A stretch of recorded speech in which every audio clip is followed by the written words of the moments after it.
இந்த டோனர் வந்து 181 சார். இது வந்து டோனர் ரீஃபில்லிங் வந்து 200 250 ரீஃபில்லிங் பண்ணிக்கலாம். அப்படி எதனா ப்ராப்ளம்னா கூட டோனர் ரீஃபில்லிங் பண்ண பிறகு கூட ப்ராப்ளம்னா வந்தா ரிக்வஸ்ட் பண்ணி கொடுப்போம். இதோட ரேட் வந்து ஒரிஜினல் வந்து 2000 ரூபாய்.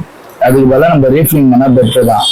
250 பண்ணா 200 இருக்கு. ரெண்டு குவாலிட்டி இருக்கு. எது வேணா போட்டு பண்ணிக்கலாம். ஏன்னா ஒரிஜினல் வாங்கினாலே ஆல்மோஸ்ட் நமக்கு 2000 வரும். பேஜஸ்மே ஒரு 1500 அதுதானே வரும். ரீஃபில் பண்ணாலுமே நமக்கு சேம் 1200. ரீஃபில் யார் பண்ணுவாங்க இங்க மார்க்கெட்ல? விஷயங்கள் நீங்க கால் பண்ணி. ஏன்னா இது வந்து duplex model printer. Model number வந்து 303 323. இதுக்கான காமன் டோனர் வந்து பாத்தீங்கன்னா 181A 181X.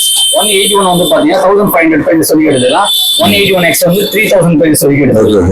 ரெண்டுத்துக்கும் பிட்வீன் வந்து பாத்தீங்கன்னா ஒரு 400-500 பிரைஸ் வேரியன்ட் டிஃபரன்ஸ் வரும் ஒரிஜினலுக்கு. இதுவே நம்ம கம்ஃபர்டபுள் சம்திங் இல்ல ரீஃபில்லிங் இது நீங்க பண்ணிடுறீங்க அப்படின்னா ரீஃபில்லிங் காஸ்ட் 200 வந்துடும் உங்களுக்கு. ஆனா பக்காவா இருக்கும்.